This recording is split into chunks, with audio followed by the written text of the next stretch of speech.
अस्सलाम वालेकुम स्टूडेंट्स। जी बच्चे, टॉपिक है इकोलॉजिकल निच। किसी भी एनिमल का लाइफ स्टाइल या तमाम एट्रीब्यूट्स यानी खसूसियात जिसके साथ वो रहता है उसे इकोलॉजिकल निच कहते हैं। आप इसको यूँ भी कह सकते हैं प्रोफेशन ऑफ एन ऑर्गेनिज्म और स्टेटस ऑफ एन ऑर्गेनिज्म जिसके साथ वो किसी भी जगह पे रह रहा हो उसे इकोलॉजिकल निच कहते हैं। यानी क्या खाता है, कहाँ घोंसला बनाता है, मॉइस्चर और टेम्परेचर कहाँ से हासिल करता है, तो उसका इस सब कुछ को मजमूई तौर पर निच बोलते हैं। इसका कम्युनिटी के स्ट्रक्चर में बहुत अहम रोल होता है। समटाइम दो स्पीशीज़ के नीच ओवरलैप करते हैं जिससे उनके दरमियान कंपटीशन भी बढ़ जाता है और कम्युनिटी मेंबर में इस तरह कंपटीशन और रिसोर्सेज वगैरह के लिए ट्राई होती है। तो ये try to partition the member, यानी बेहतर है कि उनका निच थोड़ा सा सेपरेट हो। मिसाल के तौर पे जैसे घास है, ये हर्बीवोर है, तो ये कहाँ मॉइस्चर वाले इलाकों में होगी और हर्बीवोर होगी। ये इसको इन तमाम चीज़ों को मजमूई तौर पे टेम्परेचर कितना चाहिए निच बोलते हैं। कम्युनिटी स्टेबिलिटी का मतलब है कि कम्युनिटीज़ का बॉन्ड और डाई होना कि वो स्टेबल है किसी जगह पर। तो क्लाइमेट के चेंज होने के साथ साथ जो कम्युनिटी के अंदर भी तब्दीलियाँ आती रहती हैं और कम्युनिटी के जितने भी मेंबर होते हैं यानी पॉपुलेशन तो इस चीज़ की रिस्पॉन्सिबल होती हैं कि वो चेंज को बर्दाश्त करती हैं या नहीं करती हैं। और आपको पता है कि जो डोमिनेंट मेंबर है कम्युनिटी के वही ज़्यादातर कम्युनिटी को चेंज करते हैं क्योंकि कम्युनिटी के अंदर मौजूद बाकी पॉपुलेशन का तयन वही करते हैं। तो कम्युनिटी में जो वक्त के साथ साथ एक प्रिडिक्टेबल वे में जो तब्दीलियाँ आती हैं उसे सक्सेशन कहते हैं। यानी वक्त गुजरने के साथ साथ किसी भी कम्युनिटी में आने वाली तब्दीलियों को सक्सेशन कहते हैं। जैसे फ़र्ज़ को ले कोई इलाका बेयर रॉक है जहाँ पे बिल्कुल भी स्पीशीज़ नहीं थी, तो सबसे पहले उसमें क्या होगा, पाइनियर कम्युनिटी वो पहली कम्युनिटी जो वहाँ पर उस बंजर एरिया में इस्टेब्लिश होगी उसे पाइनियर कम्युनिटी कहते हैं। जब वो उसके कुछ मेंबर बचेंगे, कुछ मर जाएंगे।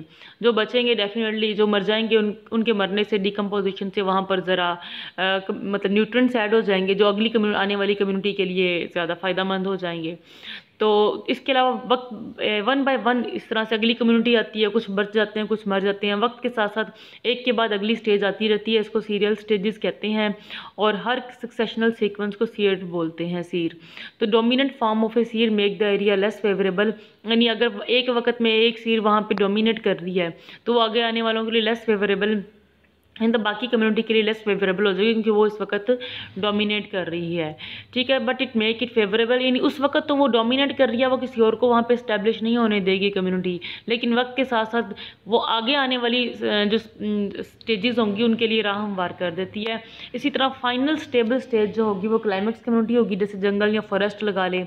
ये बिल्कुल अर्ली जो पाइनियर कम्युनिटी से इस हद तक डिफरेंट होगी क्योंकि इसमें बहुत ज़्यादा ऐसी पॉपुलेशन रह रही होंगी जो बहुत ज़्यादा इस्टेब्लिश होंगी और वहाँ पर प्रोडक्ट की लाइफ और डेथ, मतलब इसको unfit for the accumulation of the product of life and death doesn't make. वहाँ पे जितने मेंबर ऐड हो रहे हैं मर रहे हैं उससे उन पर अब कोई फ़र्क नहीं पड़ेगा क्योंकि वो इतनी इस्टेब्लिश हो चुकी होगी। जैसे फॉरेस्ट है उसमें कितने दरख्त मर जाते हैं, एनिमल भी मरते हैं, लेकिन वो फिर भी फॉरेस्ट ही रहता है। वो इतनी ज़्यादा स्टेबल हो चुकी होगी कि उसमें कुछ मेंबर के जीने या मरने से कोई फ़र्क नहीं पड़ता है।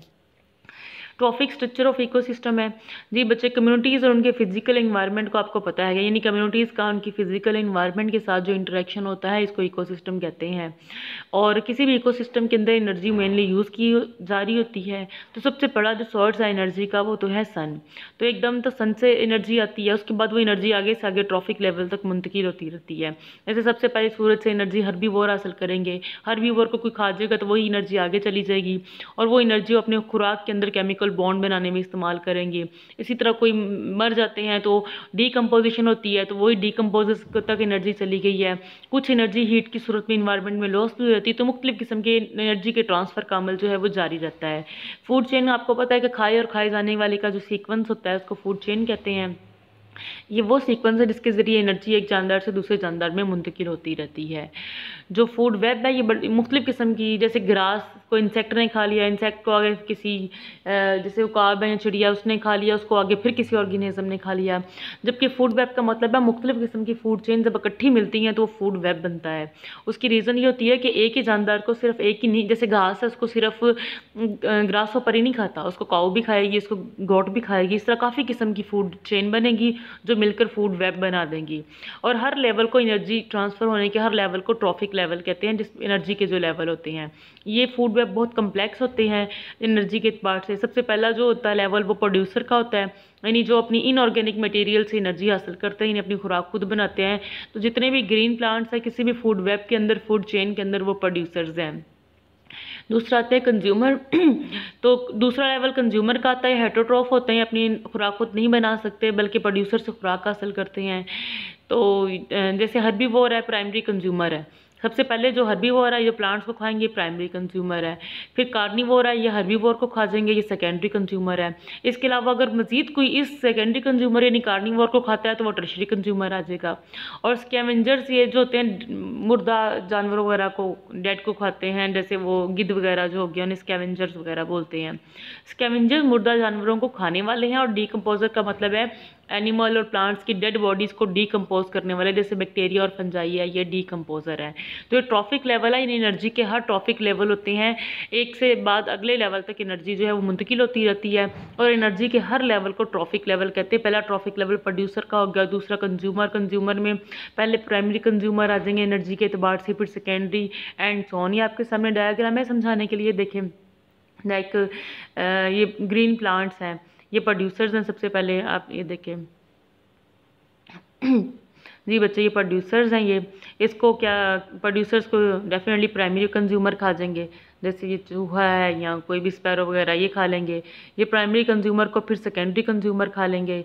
लाइक उसके बाद सेकेंडरी कंज्यूमर को फिर बाज या उकाब इनको, लाइक सबसे पहले ये देखें ना, घास है, प्राइमरी प्रोड्यूसर है, ये प्रोड्यूसर्स हैं। प्रोड्यूसर के बाद प्राइमरी कंज्यूमर आ जाएंगे, जैसे ये कोई रैट वगैरह है, इसको आगे या कोई कह दें वो जैसे ग्रास होपर है, इसको फिर कोई आगे जैसे चूहा वगैरह, या जैसे कोई चूहा तो खैर नहीं है, ऐसे दूसरे कोई भी, यहाँ डायग्राम क्लियर नहीं है, कोई बड़ा परिंदा वगैरह खा लेगा, सेकेंडरी कंज्यूमर आ जाएगा। सेकेंडरी कंज्यूमर कोई बाज या उकाब या जो है ये टर्शरी कंज्यूमर खा लेगा।